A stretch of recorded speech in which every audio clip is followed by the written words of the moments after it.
qui c'è stato il famoso sormonto, e questo è l'allagamento che c'è stato sul Roncaiete come conseguenza di quel cedimento dell'argine maestro all'altezza di Ponte San Nicolò, un po' più a valle di Ponte San Nicolò. Quello che così vorrei ricordare è che tanti anni fa il Dipartimento fu fatta una simulazione della propagazione della piena del 66 e per altre cause, non per cedimento arginale ma per sormonto, uscirono in quella simulazione circa 14 milioni di metri cubi d'acqua all'altezza di Ponte San Nicolò, che più o meno è quella che è uscita nel famoso novembre 2010. Allora, quando dissero a Bovolenta 50 centimetri d'acqua ci saranno, dissero qualcosa che ha tratto in inganno chi sarebbe stato coinvolto dall'alluvione, perché in realtà a Bovolenta sono arrivati 2,5 metri d'acqua, e se avessero guardato questi calcoli avrebbero visto che la previsione era 2,50 metri di acqua.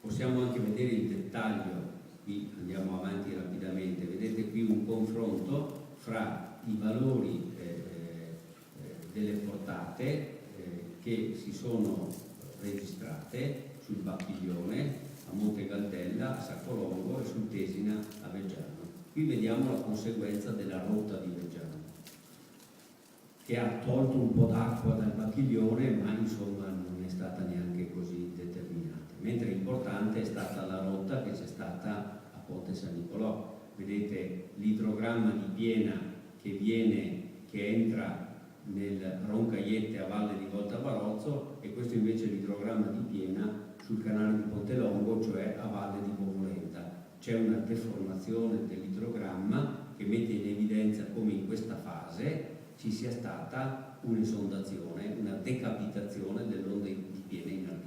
Ovviamente c'è stato un trasferimento nel tempo dei volumi fuoriusciti che sono ritornati al fiume con tempi molto più lunghi.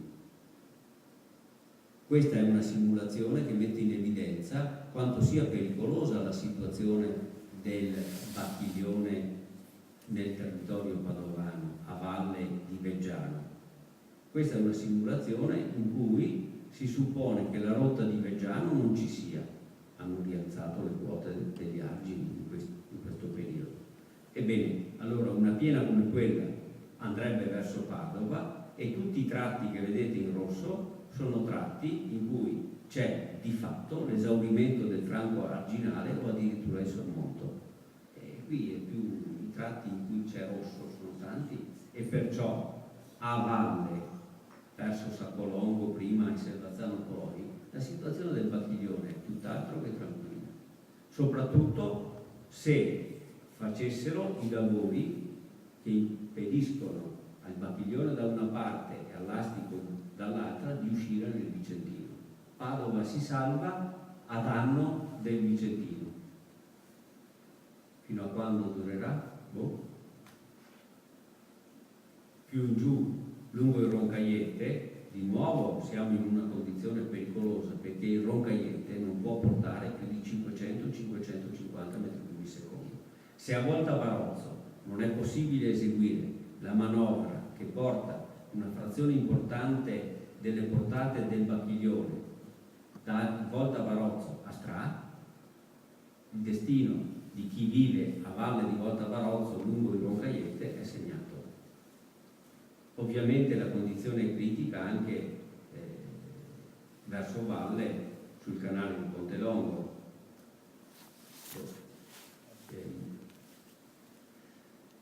Noi abbiamo anche realizzato uno schema di calcolo che si presta alle funzioni della protezione civile, perché potrebbe aiutare la protezione civile ad intraprendere le iniziative. Abbiamo fatto uno schema di calcolo che dà velocemente la risposta. Se la protezione civile volesse, potrebbe usare questo schema di calcolo per individuare i punti critici. Per il momento non vuole. Quindi, vabbè, parliamo di queste cose accademicamente. Sarebbe sarebbe un discorso molto lungo quello da fare sul nodo idraulico di Volta Barozzo, perché è un nodo cruciale per la gestione della piena del Bacchiglione. Il fatto è che se il Brenta non è in piena, la manovra prevista dal famoso progetto Gasparini a Volta Barozzo si può eseguire, ma se il Brenta è in piena, e questo capita quasi sempre, che Bacchiglione e Brenta siano in piena contemporanea, a Volta Barozzo non è più possibile avviare portata verso il Brenta, e quindi se abbiamo questa grave insufficienza delle Roncaiette a valle, siamo quasi sicuri che a valle di Volta Barozzo il Roncaiette esonerà. Da Vicenza possono arrivare oggi come oggi fino a 900 metri cubi secondo se non ci sono rotte. Noi non le possiamo mandare in nessuna parte verso il Brenta, e perciò il destino del Roncaiette è segnato. Vedete come questi schemi di calcolo siano in grado di rappresentare bene la situazione. Qui sono riprodotti gli andamenti dei livelli idrometrici con il modello generale più complicato, con il modello semplificato, ma vedete che i due schemi di calcolo forniscono dati che in questo caso a Montegalda sono lontani da quelli osservati, che sono quelli punteggiati, non sono lontani perché sembrerà ridicolo, ma è sbagliato lo zero di riferimento di questo idrometro. Gli è stato dato a chi ha competenza il suggerimento di accertare e di correggere, ma ad oggi stanno ancora pensando. Questo è il Tesina, che vedete ben colto dallo schema di calcolo, e questa è la realtà sperimentale. Vedete che di fatto questi strumenti riproducono quello che poi capita, e quindi effettivamente potrebbero essere di aiuto. Questo è il Bacchiglione a Canordio, e qui la registrazione è saltata, ma vedete che l'andamento della fase crescente e l'andamento anche della fase discendente è ben riprodotto dallo schema di calcolo. Questo è il Bacchiglione all'idrovolo del tronco maestro, dove ancora lo strumento è saltato, perché poi abbiamo anche queste situazioni in cui l'osservazione a un certo momento non è più possibile perché non si è pensato bene alle quote idrometriche che si possono raggiungere. Ma volevo farvi vedere, questo è Bovolenta, dove gli schemi di calcolo vanno vergognosamente sopra al dato registrato, no?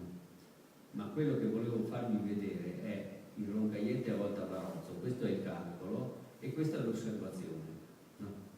Vedete che differenza c'è qui? 9 metri secondo l'osservazione e 12 metri secondo il calcolo.